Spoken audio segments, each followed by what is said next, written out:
Sa pagmulat ng aking mata,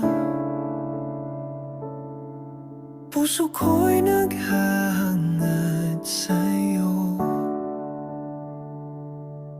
Sa katahimikan ng umaga,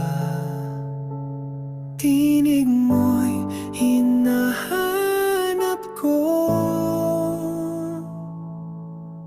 Iyong salita'y nagliliwanag, ilaw sa landas kong tunay, sa bawat araw ng buhay. Ikaw ang aking tunay.